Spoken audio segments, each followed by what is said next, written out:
Hey people, and welcome back to the Elaine the Pain podcast. Please like, subscribe and share. This guest today is an amazing guest. He's an ex-hedge fund manager. He's also an investment banker. Give it up for Gibbsy. Hey, Woo! thank you. Yay!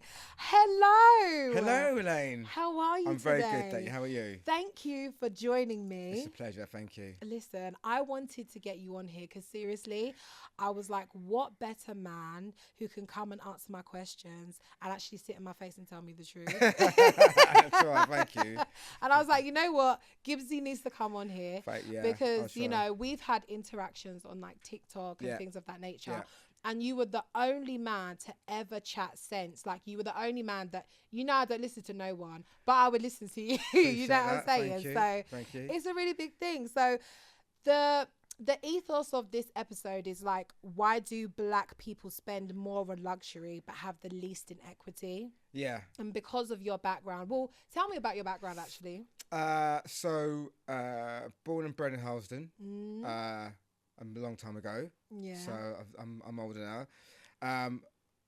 But really sort of through my parents and from my mum being a really hard working midwife, my dad a tailor, I sort of was always driven to overachieve and work really hard. So I think my sort of finding out of my career was when I was about 13, 14 really, before the internet started basically, and worked way through it. But I think it was just my journey of being really focused and having a bit of a plan that kept me through a lot of hard times and keeping on steady. And I had a really strict upbringing as well. So a lot of being Roman Catholic as well, a lot of the church and my school was quite tied together. So, for example, I wasn't allowed to go to college because they thought I'd be mad and go a bit crazy. Oh, okay. So I did sixth form and studied in the sixth form and did my levels and BTEC stuff there really. And then from there, gone to university.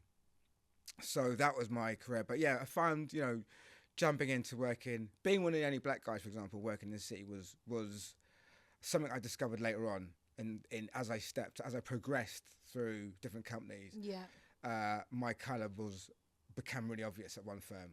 Oh, really? So you have to adapt to that. But in the meantime... Would they crack like black jokes and stuff like I mean, I worked on a life floor, which is the London International Financial Futures Exchange. It's gone now because all computers. But it was the coloured jackets and the guys... Oh, yeah.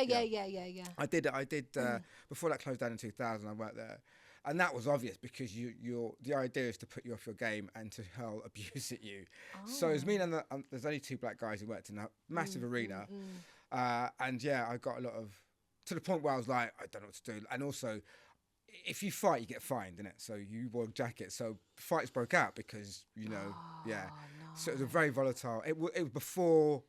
I mean, it wouldn't be allowed to run now because it was sexist and racist. It was the worst of the worst. All of that. Yeah, but the idea was that it was designed to. It was horrific, but only the best work there, and you had to have a thick skin. And after work, you have a drink, and it was all like nothing happened. Oh, okay. Yeah, but at work, you're the worst. To do a smudge or this. Okay. It's like a football pitch, you know what I mean? Right. Yeah, the lads, it was horrific at times, but yeah. So, tell me a bit about your family life and how that is. What my parents or just your family life. Family life is good. I think. You know, Caribbean, Jamaica family. I look after my mum now because she's got dementia. Oh. So I kind of have structured my life. I've got a new company now, which has moved into fintech, moved into AI really. And I'll tell you about that. That was the whole story. Yeah. But that allowed me, my mum got sort of really on set last 2 years. And then, you know, my mum's on her own. My dad's remarried. So my job really is to look after mum. So what I do is I built an office at home. And then made sure she's with me, so I can sort of check on. And look all of that. But yeah, I think that's when you get older. Amazing. When you get older, that's what you do. You look after your parents. Right? I mean, yeah, but most of these kids nowadays don't. They leave them in the hospitals and all of that. But anyway, now let's get into what we came here to talk about because I really want to pick your brain. You are I like to call you an expert in terms of teaching financial literacy and stuff like that because you do teach it to young kids. Yeah. So, you know, if we're going into like luxury and stuff like that, do you feel like there's an obsession with luxury, and does it come down to like self-esteem issues, or is it deeper than that? Like, how much is it tied to societal issues? Yeah, a lot of it's historical and socioeconomic trauma that our parents and grandparents suffered during the 50s and 60s. Wow. Right. So a lot of it was, especially after World War II, where, you know, Rad Butler, who was the foreign minister at the time, decided who would do what jobs, right? So the Irish would set out at 50,000 a week to go and do the building. And if you're from the Caribbean and Commonwealth, your job was to rebuild transport and the underground, right? Oh. That's why historically most transport have them predominantly black or Caribbean workers from World War II. But a lot of that also stems from conspicuous consumption. And that comes from the idea that because black people were denied access to financial structures like bank accounts or credit cards or tools, the only way we could show we were doing well was by what we wore, right? So, for example, my granddad ended up working for McVitie's, and amongst his community, having a new coat to church was his symbol of I'm doing all right. Okay. So that's how we showed amongst our community that we were doing better than others, is by literally wearing our wealth. Right. And subsequently, that's transformed as into part of black culture in terms of that. But I do agree that we do, because of that systematic oppression and trauma dating sort of 30, 40 years ago, we do value things and possessions and luxury over substance, because it's much as shallow as it is, it's the easiest form to get recognition. Right? So if I've got a new car, the new Rolex or the new AP or whatever, I'm going to get recognised and appreciated quicker than if I show you my degree, which took 4 years. Right? So and you know, there's a whole depth to it. Of it all, but yeah. And what we see now is that technology has allowed black people, especially, to have ownership or possessions faster. Right? The distance of the shortening the distance of ownership has become quicker because of technology. Right? Absolutely. So our priorities of how we earn money and grow money is very different than it was, you know, when I was growing up and growing up. So yeah.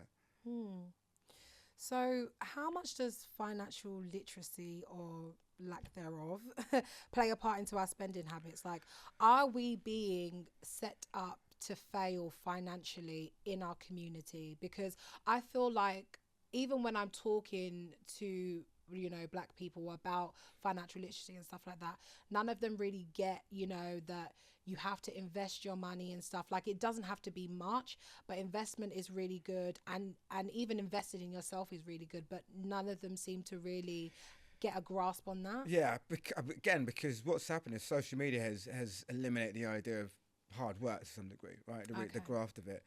But yeah, again, you know, it's, you can't beat what you can't see. So the idea of learning about finance and reading a book about it versus, well, I want to be that guy on TikTok or social media or a footballer. And he doesn't have to read, so why do I have to read? So yeah, there is. And also, historically, our families weren't educated in that specific field. Yeah. Very few of my parents were in academic or business or accountancy, either healthcare or, you know, labour forces or the army. But that education was missed out. But other families, more, you know, white middle class families growing up, they had access to that education, so their kids knew about business and accountancy and so forth. So there is that cultural divide there to a certain degree.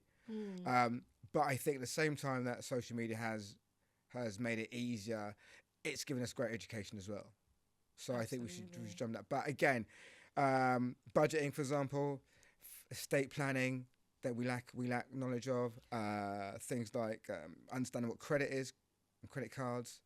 Do you know what? Literally, I'm going to tell you a story. Like, my credit was really bad. It was like 300, right? Yeah. And I literally saw like a YouTube video of this guy. I think it was off of the back of Rich Dad Poor Dad, you know, when he was doing the tour of like his book and whatever. And then there was this YouTube video, and this guy was speaking about like credit and how to build your credit. And he was literally like, take out a credit card, but use it every day, and then pay. And when you get paid that same day, you pay off wipe off whatever it is, and you start again. Yeah. So when I got that concept, I was like, okay, cool. I'm going to take this risk and I'm going to do it. Yeah. So I bought all my groceries, everything that I wanted on my credit card. And then when I got paid that month, I put it all back on the credit card. And literally my credit was creeping up and creeping up and creeping up, to the point where it was like at 600. It's at 600 now. Yeah. And really then good. like I'm being offered like loans and stuff like that with even out. They don't need to question my credit history or whatever, because I'm actually really good at paying off my credit card. Yeah. And that's one thing that really surprised me. I was like, something so small can have a massive effect on my life. Yeah, absolutely. Even down to getting your Virgin or Sky TV or your mobile phone contract, right? Yeah. Comes down to how you repay your bills. And there's other services like Lockboxes. My friend started a company called Lockbox many years ago, which is I've heard of it. Yeah, which is the idea that you save every month. You set a target for 12 months, £20 a month, but every time you save and put the money away, it builds your credit. And then at the end of the year, you can have that lump sum of money or put it back into your savings pot. But the idea is that every time you put that money into Lockbox, it repairs your credit. So there's things out there that is available for people to use. So one thing that I want to know is, what are we taught compared to other communities? Because I believe we are on the back foot in terms of that, like looking at other communities and how they progress in terms of finances. We are way behind, and I feel like we are playing catch up, but we're not playing it fast enough. Yeah, I think that's just, I mean, don't forget, I mean, there's a whole conversation as well about diaspora, but for example, now African families have a stricter upbringing and much more stronger work ethic than Jamaican and West Indian families. Yes, I agree. Indian, Chinese, and Jewish community. I think that stems from the cultural background of where they come from, right? So most of these countries have established an industrial revolution of some sort, right? And unfortunately, West Indian Caribbeans were never that powerful as industrial nations. So the idea of digging and mining from the ground and resources like India done, or China done, or most of Europe has, or South America, I think and it is very much that background and family upbringing as well that instills it into you. And then your affinity for it at school also, because I think also that there's a lot of kids who were very smart but were mislabeled or mistreated. I was definitely one. I mean, I found out, and I don't want to use a jump on the ADHD bandwagon, but I found out only 3 years ago why I was very good at starting making stuff, but actually I was always a naughty kid and always in the black. I got okay school report, but I was always in detention. Always. always was it your attention? Or yeah, no, just because I just wanted to start a job, but I was just mischievous. And okay, it was fun for you. Right, yeah, and science and stuff. I love science, but I was always doing the wrong kind of experiments. Yeah. But I think that cultural background, and I think it's recognised amongst kids, because also we're always labelled the ones that are always difficult, or the worst kids, or the bad kids, or whatever. And that's because we're just not understood, as in, is there really some sort of learning difficulty, or is there something else we can do? You know what bugs me a bit as well? Like, we as, a black community, even if our parent has a skill or something like that, they don't make it a must to pass it down to their kid.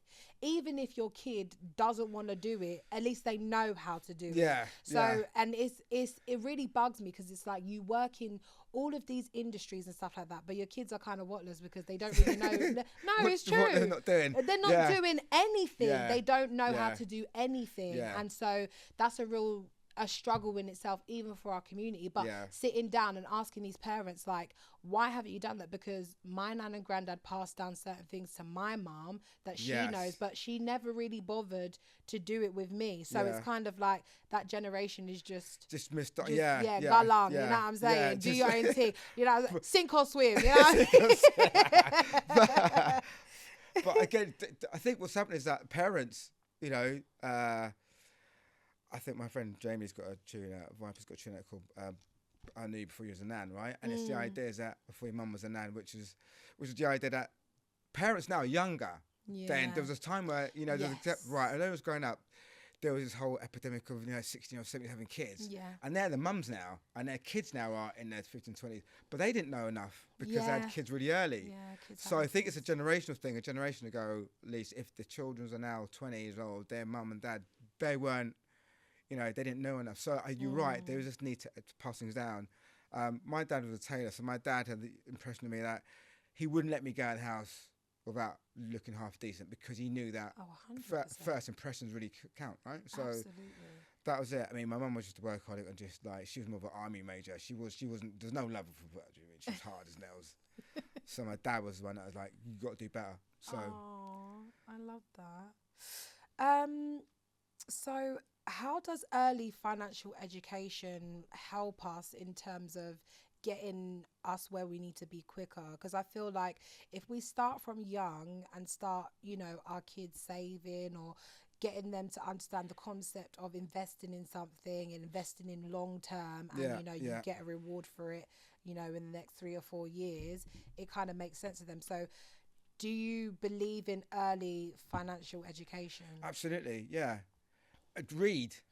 No, I'm not joking. No. Read. Yes. Read. Like, no one's reading. Why are you not reading a book? I know. I love reading. Like, okay, if it's a PDF, read, but read. I mean, look, read the book. Yeah. Because it helps you, and you get to know faster. And it's. I mean, you know, it's something that I've been passionate about. Is that we're not reading enough. Yeah. And we don't understand. And you know, reading's hard work. But if you, okay, how can all these people, especially in hip hop and music careers, right? How can they have all this money but yet still be poor? Because they don't read the contracts. How are you a bad man and you've got all these cars, but you don't actually read the contract and you're... That doesn't make any sense to me.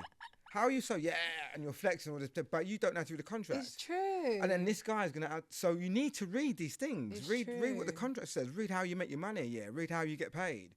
I'm telling you. You're so quick to take all the big cash, but you don't know how you get paid. And then you don't know why you're broke and the tax man's after the end of the year because you didn't, right? So reading... Number one. Okay. Just read your contract. Read what it says at the fine print. Read if you're, you know. But it's like hand in hand. You should have a lawyer who's advocating for you. You need to hire a lawyer for you specifically to read that contract. Right, but they use their lawyers, right? Right, because they're cheaper.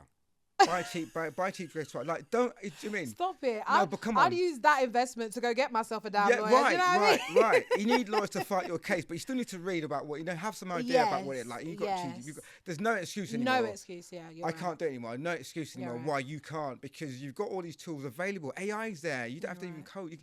You just talk to it and it's making you business. It's true. Right? So there's no excuse why you can't do it. But understand your contracts. I think that's why a lot of the black community, especially who are talented guys and girls who've made money, have lost money because they haven't read what the contract says. And it's designed, legalese is designed, and also to confuse you, right? That's, 100%. Yeah, I don't know, know it's some fun as well. If I make a contract or create a structured product, which is rammed with clauses and equations, my idea is that you just get bamboozled and sign it off. Because you're tired. Right? Yeah. Using all right, your brain. Yeah, just I'm sign tired. it. Let me just sign it. Like, we don't sit there and click, yes, I understand the terms and conditions. Just scroll up you know what I'm saying? I'm like, why is this 300 pages? Bye. And next minute, you're paying all this money back. Why am I paying £200 back? Because you didn't read the contract. Now you're broke, isn't it? But you can't. No, I need the car, so you don't mind. So you didn't read the car payments, innit? Now you're bleeding. Oh my gosh, you're bleeding now. The worst that people don't read. Insurance. Yes. Why the hell don't you know your insurance policy? Don't you know that whether you're using insurance for domestic or whether you're using it socially, and then you call up the insurance, they tell you, well, you're not covered. You're only covered for domestic and not social. So you need to be paying for that car and yours. It's that quickness to show off, that quickness to have, and show the car and got the car in the house. Right? But take your time, read the contract, insure yourself, make sure you know what you're doing. Good. Right? And a lot of what we're seeing at the minute is I can't bury my dead. Right?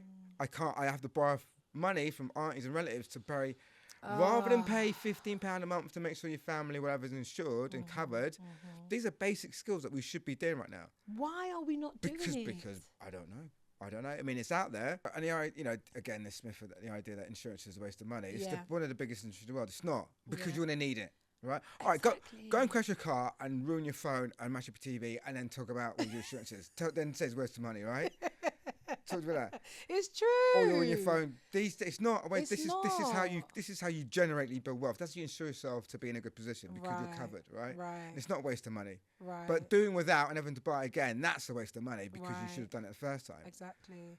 I also feel like in terms of like black funerals and black life insurance, I feel like it's a taboo subject in our community. Like, even when I try to I broached it with my dad because I lost my stepmom last year, and he was straight away, because of the stress of having to bury her, and literally they didn't really have much. He was like, I'm never going through that stress again. So the next month he got a life insurance policy, he got a funeral cover, he even got one for, like, you know, my little brother, just in case anything happens to them. Do you know what I mean? And I feel like it's really important for people to sit down with their parents and say, I know this is a hard conversation to have, but we need to have it because I don't want to go into debt trying to bury you. Yeah, and that's what happens so often. It's so common as well. It happens. And wills, for example, it's a bit of a more weird soda, but you've got to look at starting taking wills out in your parents to make sure they're covered as well. Yes. Because probate is difficult because the government takes your house, your assets, and probate, you can't fight for it as well. Oh. So you need to be able to do that because you'll get evicted, right? So is a will like you just write out whatever the wishes are and then you go and get it signed? You get it by the solicitor or there are companies out there who will do it for you and mandate it for you, but it's cheaper than it's like 15, 20 quid or whatever policy you get. But it's really cheap and you get it and you get a will and you get a trust as well. Amazing. So the idea of what I'm promoting about trust is that the idea that you've got this trust which is protecting your assets from corporation tax, from income tax and capital gains, so that especially if you've got elderly parents and they have to go to hospital and they get referred to a care home will put a charge on your house to pay for your parents, right? They're legally out to do that. So charge your house. So if your house gets sold or forced of sale, they can take the money to pay for your family, your mum or dad's care in a care home, right? Care homes have got an enormous amount of power. So for example, if your mum or parents are in hospital and they've been neglected, the hospital has the right, if they're over 70, to put that parent into the nearest cheapest care home.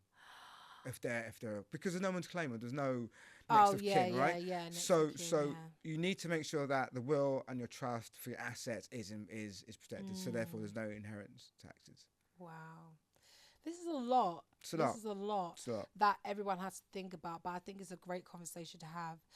Do you feel like we consume more than we create? Like, how does this affect us, or in terms of like wealth or in terms of like economic power when it comes to the Black community? Well, where do I start? It's a big thing. And we don't realise how much money we spend, right? Yeah. I did some notes, right? So as of 2023-24, our spending power was 1.8 trillion. What? Globally. 1.8 trillion, right? Wow. That's how much the Black community spends globally on luxurious, on things, right? That's our spending power. That's how much you make and we turn over, right? According to Nielsen's report, according to the University of Georgia, these are stats that you can read about as well. So our spending power is massive, but we don't realise that, right? Because our focus, as I said, is on luxury and again, culture, music and art is massive. Hip-hop impacts 15 billion a year in terms of goods and services. God. Just generally, just the culture itself, not revenue, but how much economic impact that culture denotes. Don't forget, Nike Jordans, just that brand alone makes 3 billion a year. Wow. Right?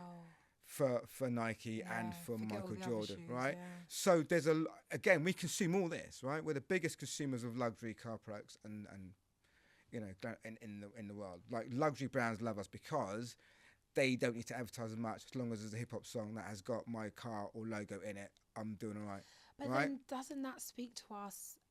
Doesn't that speak to us in saying like our self-esteem is so low to the point where they prey on our self-esteem, so we buy their products to make them more money because they know that we need to add instead of like taking away and being okay. Yeah, it is sad. I think, again, it's back to education. We don't realise how powerful we are as an economic power. And I think if the Black culture knew that and knew, actually, I've got a seat at the table because I command and dominate this amount of money. But, again, there's another great book by Steve Stout called Tanning of America you should read, which is really good. And that talks about, and Steve talks about how underground culture, Run DMC being a great example back in the 80s, and Adidas, right? They joined together to make My Adidas, which became #1 hit. But then, all of a sudden, Adidas was selling trainers to a predominantly Black audience. You've got this crossover. It happens. I mean, look, before Kanye West went loopy, when he signed a deal with Adidas, he put 270 points on the stock market. He made them billions, right?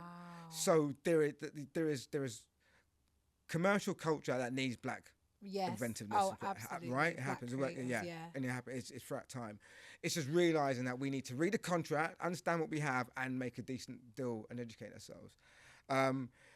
There are 12.1 million businesses, 312 million businesses, black businesses in America, right? That do really well.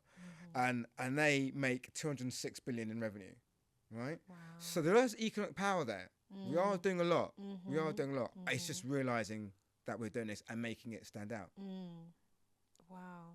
So, you know, with the whole social media, hip hop, like celebrity influencer culture, do you feel like, I feel like 100% they influence our spending habits, no doubt. And I feel like also, I don't feel like I feel like they're doing a disservice to us because you co-sign this shit and you think that, oh yeah, I'm just doing a job, or I'm not harming my community and this is that, but they actually don't think about how bad you're actually harming your community in redirecting our energy or our spending habits into this, instead of being the influencer, a massive big influencer, and saying, oh, you need to invest in this, or you know what I'm saying? I'm not saying be like a financial advisor or whatever, but just if you are for your black community, then you need to do a bit more research and do more work. There's a lot. I mean, I've got a link to a group who's doing quite a bit of work at the minute, which I'll talk about at the end as well.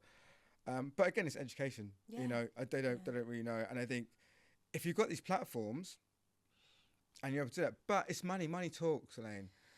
So you've got these massive platforms and you've got a brand, and you think the brand maybe doesn't align with my values and my community, but they're going to pay me 50 grand to post a post. Well, this is the thing with the Stormzy thing, isn't right, it? Yeah, McDonald's, what are you talking about? But this, and they know that, right?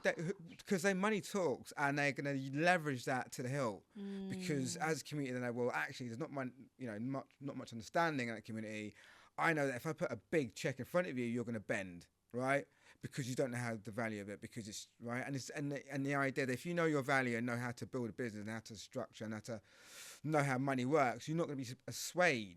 Yeah, absolutely. So, and I think there needs to be more education on that. But yeah, if I put 100 grand in front of your face and go, right, you know, or advertise something that doesn't align with you, but it's like in cash, how many of us going to go no to that? No, so, right, it's a lot. It's true, but then that kind of challenges your integrity, doesn't it? Right, as a black influencer or a black celebrity. And then, you know, some of them actually don't care what the black community thinks of them, and others do. But I guess it depends on how big the check is, to be honest. Right, but also, where's your values? Like, what do you stand for? Because you've got to, my thing is, whatever you stand for, whatever you do, you've got to love it, right? So I failed all my life. I failed more times than I've succeeded. But I love failure because I'm a bit. But I got used to it. Like, I know what I'm doing. Like every time you fail and you succeed again, you learn more. It's the journey that's important, not the lessons. It's that's what the value in the meat of the potatoes is in that journey of getting A to B. And B doesn't work out right, I've got to go to C now, but you learn, but you get better and faster doing it. But I think that all that education, all that willingness is missing. I mean, you can't be what you can't see as well. So there's very few successful black men in business out there, like Alan Sugar's of the world, whatever. Like, there's no black. No, where are they? Not. Right? I can't. Where are they? Where's not a Black Apprentice? Where's that? But then maybe they're in Africa though. But we're none the wiser. In America, definitely, because there is definitely a position for that. But in the UK, there isn't, and we do idolise a lot of black shows where there are celebrities involved. But we have better connections to Africa though. Yeah, but again, we still don't monopolise on right. that. But still, where's the leading figures in this country about that? Yeah, but this is the, and I actually want to address this because someone was saying, like, the reason why there's not much research on black people is because they're not actually joining these trials. So when we're dictating like statistics and stuff like that, because black people, you can't throw statistics at me. You're not part of the statistics. Yeah, and that's a big thing. Right. Yeah, they're not applying. We're not there. Had this live the other day about, you know, in jobs, in finance jobs. Yeah. Now, in the finance community, there are a lot of Chinese, Indian guys. Yeah. Middle East. There's a lot of diversity in that field. Yeah. There's not as many black guys and no women in there. There's few, but they're not applying. Yeah. Right. You can't be, if you don't apply for the role, then you can't get the job. Considered. So then you it's like, oh well, they're not applying because no, Right. you haven't applied for the job. And then they sit up here complaining, oh, because I can't get a job in this, I can't get a job. There's no representation. You didn't apply for it. Exactly. What are you talking about? Didn't apply for it. Right, exactly. And you didn't make sure you do everything in your power to see. There's not just one route to get to your destination, right? There's so many different routes. You know what I'm saying? Yeah. But when people just focus on this one particular like path, right, they're so tunnel vision with that you're missing the shorter path, exactly, like of the least resistance. And you got to treat life as an experiment, like the way you do business. That you got to try things out. Yes. Don't be so proudful that if you fail, fail all the time. Exactly. Keep trying again and again, because you don't know about your own path then if you don't try, right? And I think we're so quick to get and that's it for you. 5 years, not doing it again now. What are you doing? Like, start again. Like, why are you doing it so quickly? Listen, do you know, I tried to build a hamper business. I tried to build a body butter business, and we were doing candles. Like, I even did another business, and now I'm on TikTok, and now I'm on a podcast. Like, I've failed so many times. It's important to do it. Failure to is find what I'm passionate about. And you won't know otherwise. You won't know because you don't try. You're scared to try, and then that's where the resentment comes in. Because my point earlier was, the only way you're going to succeed if you love what you do, right? Because you've got to love it through when it gets really tough and everyone hates you and your phone don't ring and you're broke and people are telling you you're broke and you go, yeah, all right, I know. And you can't go out anymore and you've got to stay indoors and you'll just say you're going for it. But you know what you're doing is really good because you love it. Yeah. And you work it and then it'll come through. So you have to really, that loving not only of your journey but also what you're doing is part of your success. So what do you think are the biggest barriers in terms of like stopping black people from shifting from the consumer mindset to the ownership mindset? Because I feel like we consume so much but we don't own a goddamn thing. Like, why is that the way it is in terms of just us in the UK in general? Like, what is the current consensus or the ethos of why we don't own nothing but, you know, we consume everything? We're the biggest consumers. I think it's that mindset. I think it's that jumping the barrier, the it's not for me attitude, or it's only a whitey thing, or, you know, black people can't really do that, and if you did it you look like a bit of sellout. Like, what are you talking about? Because it's almost like misery loves company. So I'd rather than I step out and be an example, I'm just going to stay in a little crowd and bitch about it because I'm feel safe here, but inside you're crying and hurting and you're starving because you're not doing any well, right? You'd rather be miserable and sad. Not starving and destitute. Look in your cupboards. Go look in your cupboards. You're on TikTok. You see the Heinz tomato soup? Yeah, listen, they're all giving it, but what's in your cupboard? Your cupboards are bare, but you're giving all this mouth. Shut up. Like, come on. Seriously, let's get it right. Let's do something. But I'd rather be in this kind of, I'd rather be, you know, strong and wrong. Yeah. Then actually, do you know what? I'm gonna step out and try something different, and I don't care because they're not gonna pay your bills, right? Of course not. So it's the mindset. But as I said to you, technology nowadays, especially with AI, has given you the absolute God-given power to have ownership and production, manufacturing faster than anybody else. You can actually build something and own it now and sell it on, right? Wow. But you have to change your mindset. It's there for you, right? If you don't want to do it or learn about it or read about it, then that's your problem. Yeah. But, you know, if I'm giving you the gifts to do it and you don't want to do it because you've got to read something or it's a bit long or it's going to take 6 months, then that's on you. Nothing's ready for its time, right? Exactly. And if you don't, nothing's overnight. Nothing's overnight. No, but black people seem to think it's tomorrow. No. How's it getting fast money or Yeah. You know, quick money, quick problems. But exactly. You just got to have patience and you know, invest your time in it.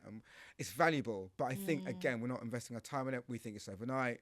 So it's not impossible. It's just they need to change the mindset because the tools are there. They are. They are there. They are.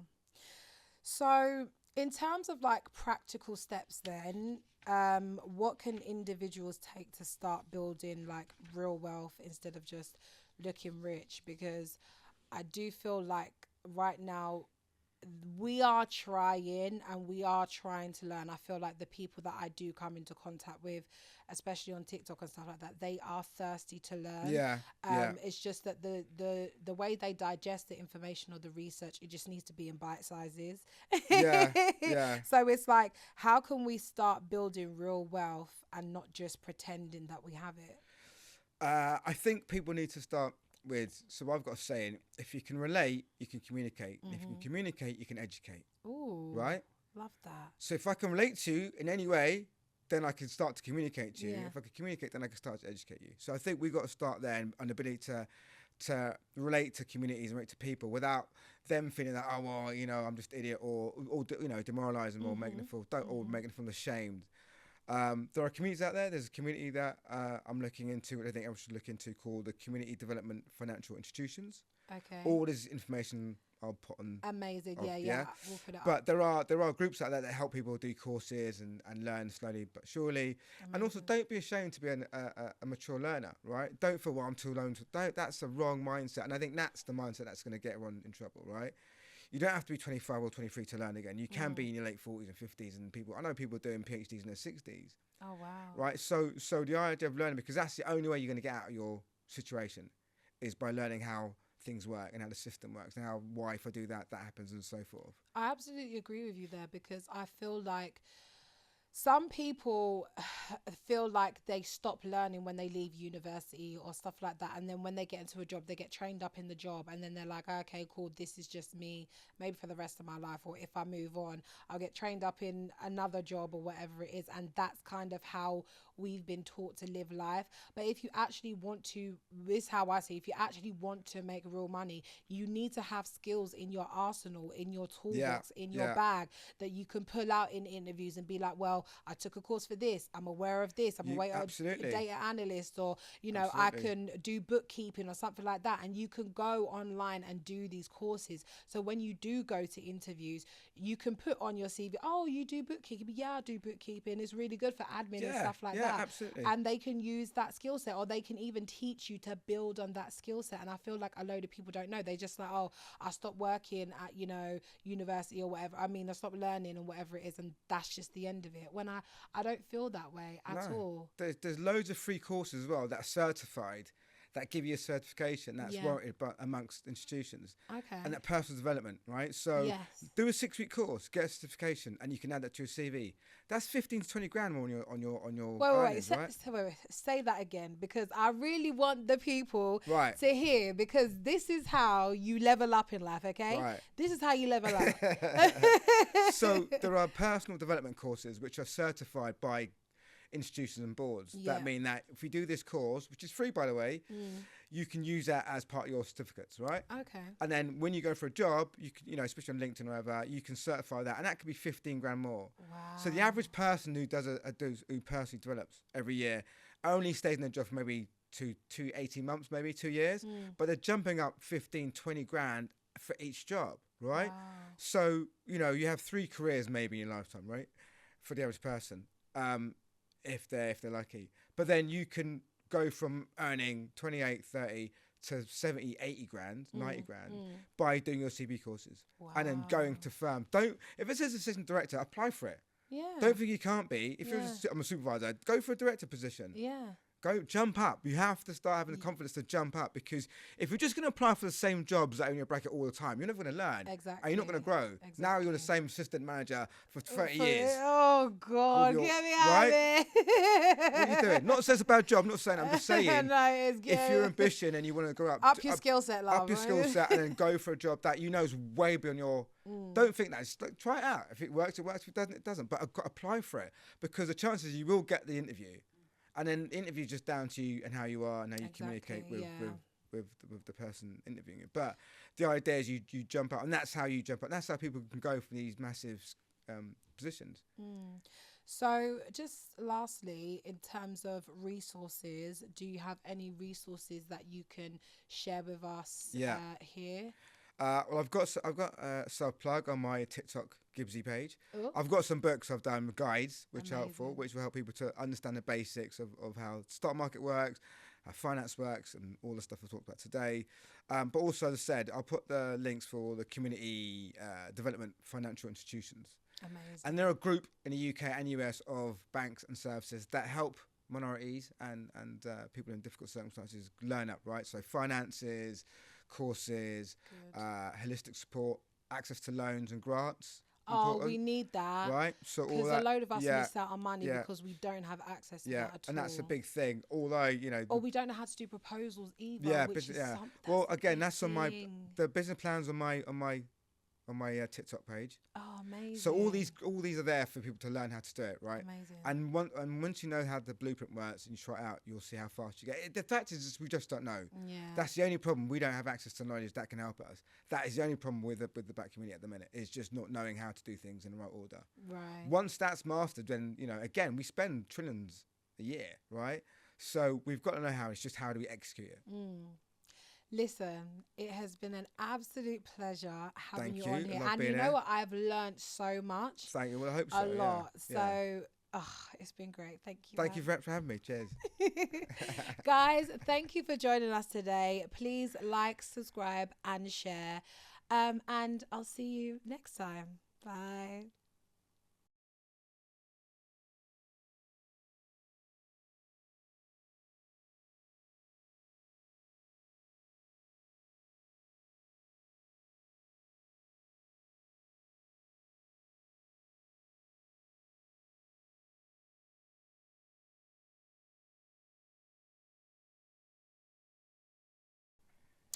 Hey people, and welcome back to the Elaine the Paying podcast. Please like, Chanel and send gift up the YouTube Tap video. up the screen. Tap up the screen. I know, innit? Which platform am I on? Like and subscribe. All right, cool. Start again from the top.